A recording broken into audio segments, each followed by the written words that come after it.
5 minutes later.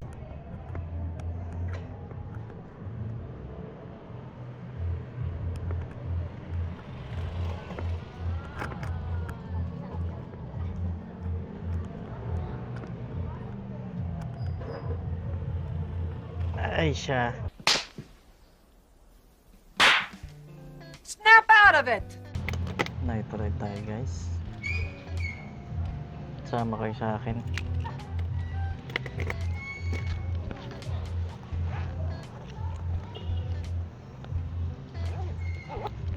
Kasama natin si Fortress.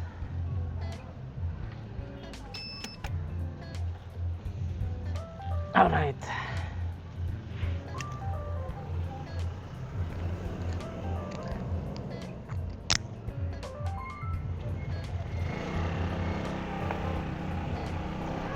Okay. Short night ride. Ikot lang tayo ng Salitran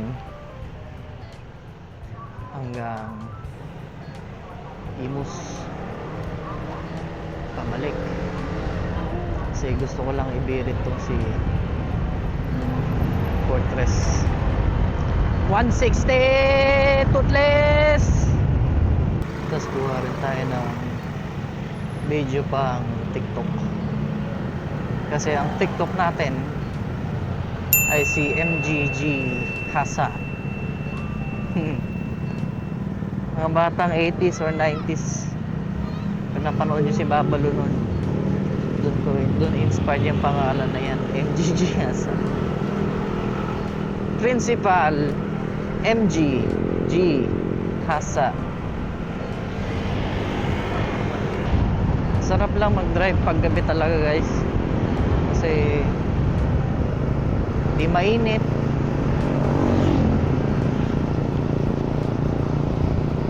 super chill. Bali yung microphone ko pala, yung DJI mic mini pa rin, na Bluetooth pa rin yung connection natin guys. Naka clip dito sa chin curtain ng helmet natin. Kamuti nga ako ngayon, naka shorts lang ako ngayon eh.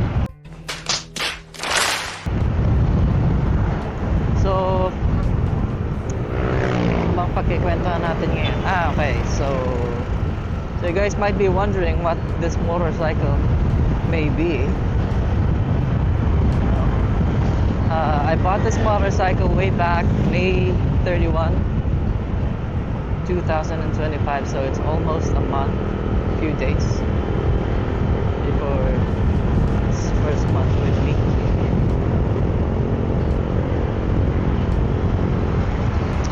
This is the QJ Motor Fortress 160. Lamig.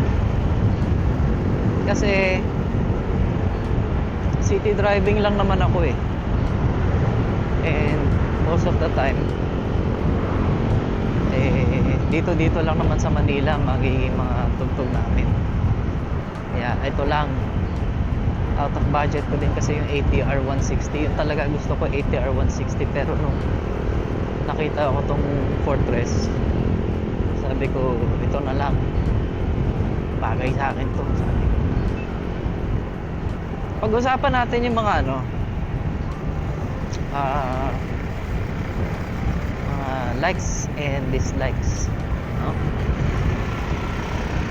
So unang-una, pinaka-like ko sa kanya guys is yung tindig forma.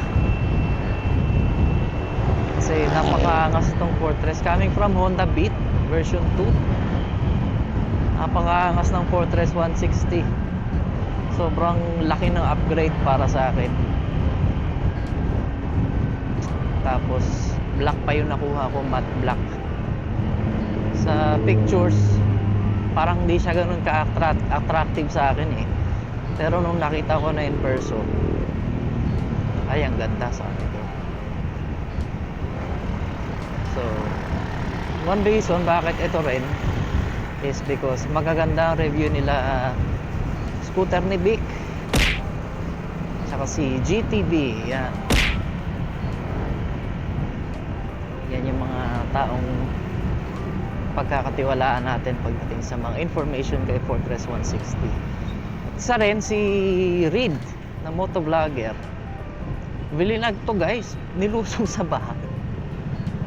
So yun pa lang, doon pa lang sa part na nilusong sa baha sa Bulacan. Sold out na ako doon eh, nasold na ako doon. Pangalawa is features wise.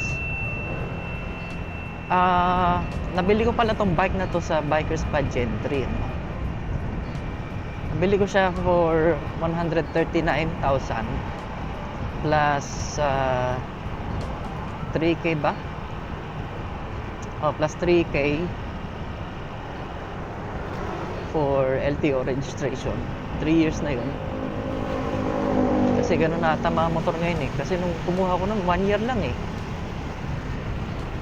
1 year lang ang LTO registration na libre. Ngayon, 3 years pero babayaran mo na. Kaya ako sa Bikers Pad pala bumili guys. Just because 7 days. Kumuha ko na yung yung plaka eh. ORCR tsaka plaka nakuha ko na kagad. In just 7 days.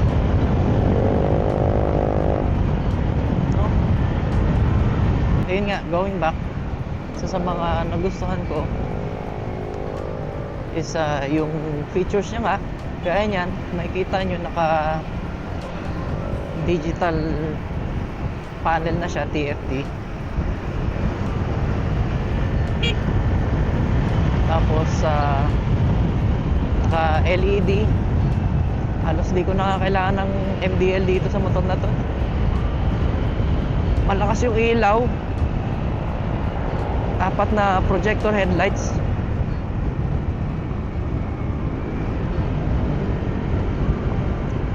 Tapos ano pa ba? Yun, isa ko rin tinignan yung headlights eh. Tapos meron siyang passing light. Kung makikita nyo, pinipindot ko. Tapos comfort. Yun, grabe ang comfort nito guys. Wala akong wala akong tagtag na nararamdaman dito. Halos parang akong inihili. Ay, kung maririnig nyo naman siguro yung boses ko, hindi naman ako parang, alam mo yun, nanginginig yung boses ko sa sobrang tagtag.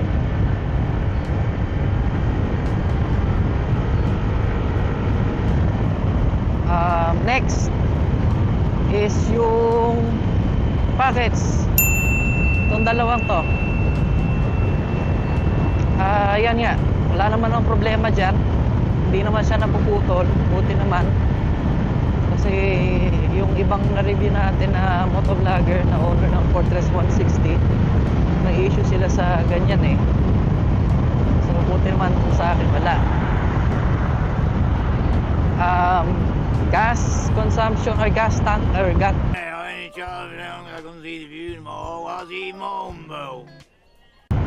fuel capacity pala, sorry, is 8 liters. Bagay na bagay. Laki. Ano pa ba? Pinakahinanap ko talaga nung bumili ako ng bagong motor is itong naka footrest, yung naka resting position yung paa ko sa unahan. Parang NMAX. Hindi ko kasi afford NMAX. Although may budget naman talaga, kaya lang pag ginamit ko lahat, mauubos pera ko eh. So, ito na lang, sabi ko. Goodbye naman. Walang sisi. Tapos pyesa. Tapos may kasa malapit sa akin. Bristol Molino. Diyan yan. Tapos ano pa ba? Tahimik yung makina niya actually. Isa rin yung sa nagustuhan ko eh. Tahimik. Naka PMS na pala to guys. First PMS ng 500 kilometers odo. Pero malaman pa natin sooner or later kung anong magiging result niya. Kasi hindi ko pa naman talaga to nararide ng sobrang layo. Ano pa? First time kong gumamit ng motor na mayroong traction control tsaka ABS. Pero hindi ko alam kung sobrang laki ba ng ABS. Pero maganda lang kasi pag nag-brake ako, talagang brake.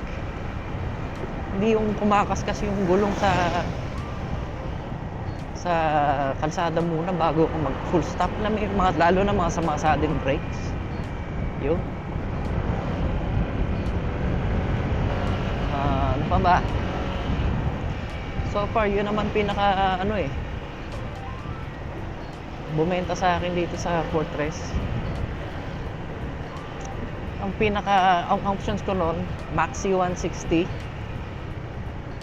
ATR, tsaka to, Fortress. Hindi ko nagustuhan sa Maxi is halos lahat ng bumili may issue sa gilid. Although minor issue lang naman yun. Pero sa akin kasi, pag bumili ako ng brand new na motor, ayoko na may kakalikutin pa ako para lang kami yun. So, hindi naman lahat ng motor is perfect. Meron at meron talagang issue. Lahat yan meron. Tsambahan lang sa talagang wala. Ayun. So, pag-usapan naman natin ngayon yung mga things na, mga bagay na hindi ko nagustuhan. So, pagkalabas ko nito sa casa, una ko na-obserbahan yung side mirror. Kaya makikita nyo, iba na yung gamit ng side mirror. Cheap lang yan pero it does its job, no? Kasi yung side mirror niya sobrang lapit sa iyo sobrang dikit. Tsaka parang yung lens nun parang naka-zoom sa iyo. Hindi ko alam kung bakit. So, May 31 binili ko to. June 1 pinalitan ko kagad ng side mirror. Kasi yun din ang ginawa nila scooter ni Dick tsaka ni Idol GTV.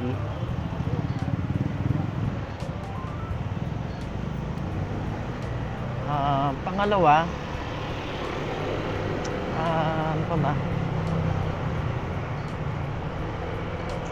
Wala pang masyadong accessories sa ngayon. Kaya makikita nyo, pinabit ko lang side mirror, etong salamin na to, which is nakakatulong sa akin kasi pag nandito sa gilid na to, alam kong malapit sa akin na yan.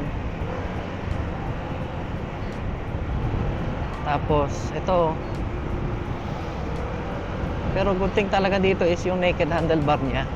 Kasi madami pa ang pwedeng malagay na accessories dito Gusto nga maglagay ng GoPro mount Ito di naman na GoPro pero stop mo na iTunes Tapos natugtugan sa iTunes.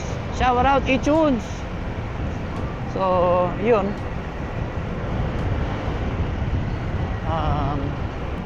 May minor issue pala to guys. Hindi naman perfecto motor ko. Pero common issue sa Fortress is umuusok daw. Umuusok sa exhaust. Which means na may pumapasok na oil sa cylinder. Tapos sumasama siya sa combustion. Which is why yung ibang Fortress malakas sa langis.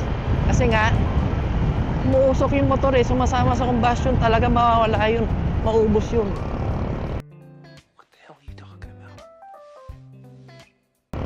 Pero good thing naman tong sa akin wala.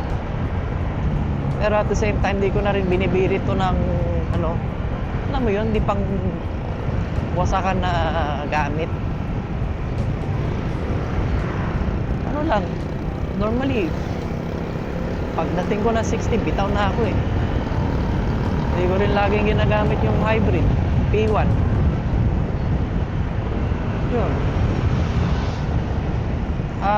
Minor issue ko dito, pag nababasa, may tumutulong, ewan ko, sumasama sa tubig na sa bandang kaliwang side, yung kalawang. Yung kalawang niya nanggagaling sa parang tube. Tube ba yun o chassis? Ewan ko. Kaya pag pinupunasan ko to, matik yung left side ko sa bandang sa cover ng CVT natin. Merong stain ng kalawang. So punas-punas na lang.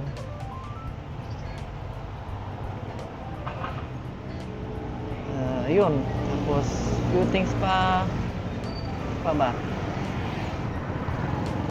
Just like para sa height ko 5'6" ako pero most of the time, in most cases, left kaliwang paa ko lang yung natutukod ko. Yung kanan tipto, wala naman akong polio.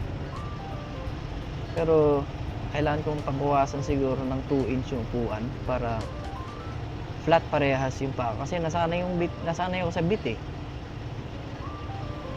So on the beat yun. Ano pa ba? Mahal ang accessories pag kay QJ Tianjiang Hong. Pag Tianjiang Hong ang binili mo na accessories, mahal guys. Singit tayo. Singitan wise, okay naman eh. Kasya. Ang tansyahan ko dito yung sa crash guard ko. Crash guard ko na maliit lang naman. Nakapalabas kasi yung lagyan ng MDL. So, tansyahan na lang. Tsaka, talagang umusog ako sa bandang unahan pag singitan na para matukod ko yung kaliwang paa ko. Ano pa? Wala naman na. Yun lang halos eh. The rest, talagang daming napabali leg dito guys eh. Mapapatingin. May toothless. By the way, umorder na rin pala ako ng bagong mic. Bumili tayo ng Holyland Lark A1, no? Para improve yung audio quality natin. Sa ganun, kasi ito ngayon DJI mic mini, naka bluetooth lang to eh. So yung Holyland Lark A1 naka direct USB-C tayo dito sa Insta360 Ace Pro 2 natin. So yun, things na hindi ko pa nagustuhan. Yun lang. Other than that guys, goodbye to. Kaya kung nag-iisip kayong bumili ng motor or kung nag-iisip kayong bumili ng Fortress 160, go. Ang marirecommend, magagandang kulay actually. Magaganda yung pagkakakulay sa kanya, lalo pearl white. Pero talagang first choice ko na kulay sa Fortress is yung gunmetal ba yun, silver? Kasi mukha siyang Porsche o Mercedes na motor. Shoutout sa Bentley ni paring scooter ni Vic. Kung nanonood ka man, idol, shoutout sa iyo, scooter ni Vic at idol GTV. Baka naman bulong mo na sa akin saan ka nagpatabas ng upuan para doon ako magpapatabas. I-comment mo na sa akin yan. Siyempre hindi tayo tututok sa jeep kasi biglang humili ko yun.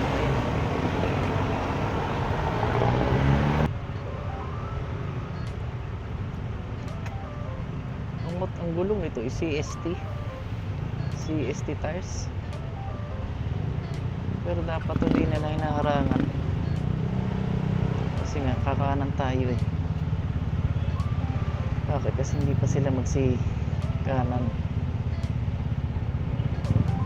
So going back, yun nga, pinapaubos natin yung gas para once maubos, papagas tayo, tapos papafull tank ulit natin, sabay pipicturean. Kung maubos, doon ko malalaman gaano kalayo kung natakbo ko bago nang ubos yung gas. So maraming factors Galit tuloy si kuya. Sarangan nyo kasi yung right side eh.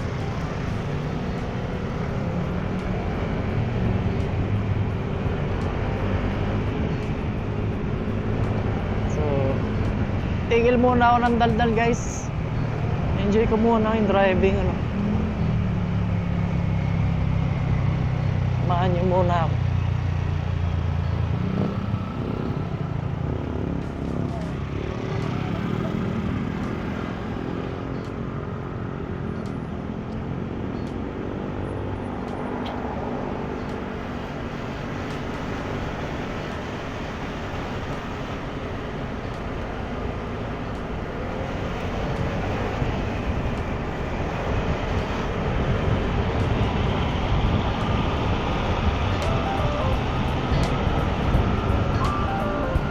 Siguro naman pag dumating na yung actually sugal yun eh.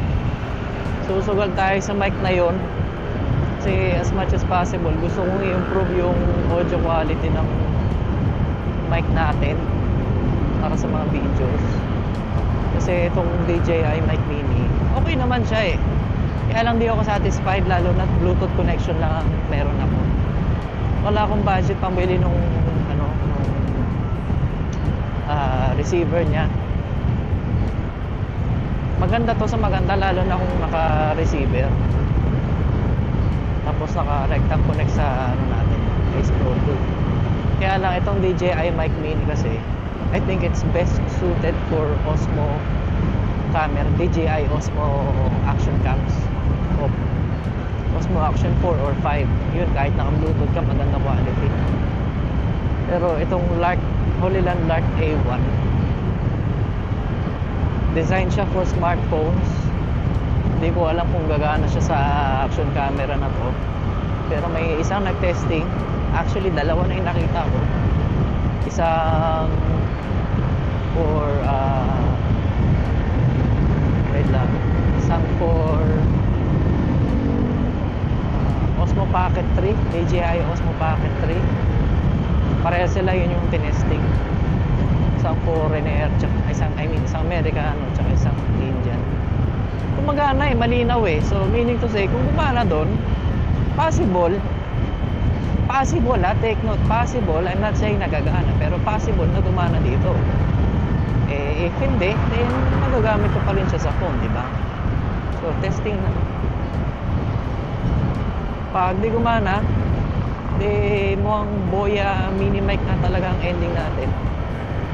Or might as well, pag-ipunan ko na lang talaga yung receiver ng DJI mic mini. Kasi meron na akong isang transmitter eh.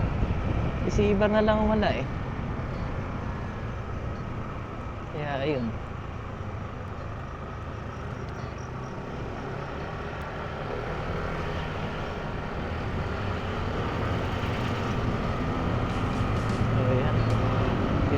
Sa Hermosa guys, tayo ng hybrid.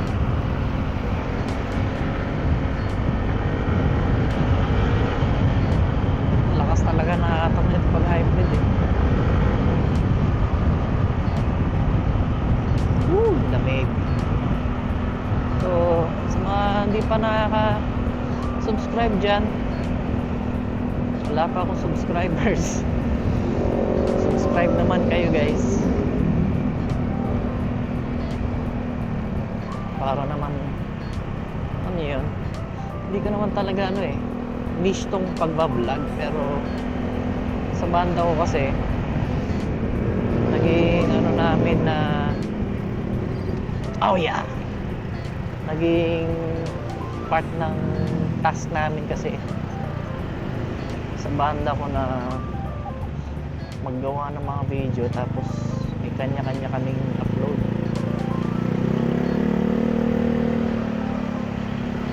Kaya ayun, kaya ako bumili ng Insta360. One reason is para sa mga ganong content, na at the same time para pag live kami, ito dun yung ano, camera na gagamitin pang video kasi malinaw eh. Panglahatan siya eh, lalo na pang low light. Kaya yun.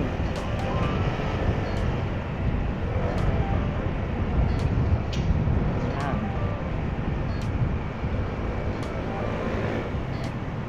So, enjoy lang muna ng view guys.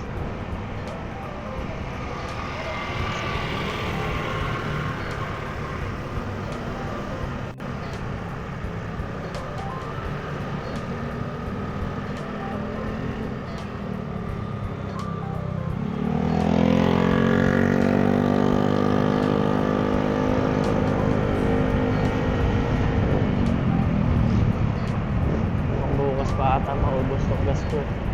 Kasi hindi naman ako babiyahe buong gabi, no?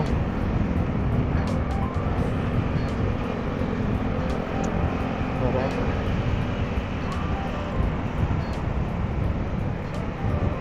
Okay, malapit na ako sa bahay. Alright, sana guys na enjoy nyo tong video na to. At sana may mga inputs kayo nakuha sa akin para ma-consider nyo rin na bumili ng QJ Motor Fortress 160. So, hindi ko napapahabain pa yung video. Kita-kits tayo ulit pag dumating na yung microphone natin. Update ko kayo guys. Yun lang. Thank you so much sa panonood. Subscribe kung nagustuhan nyo yung video. At see you soon. Bye-bye!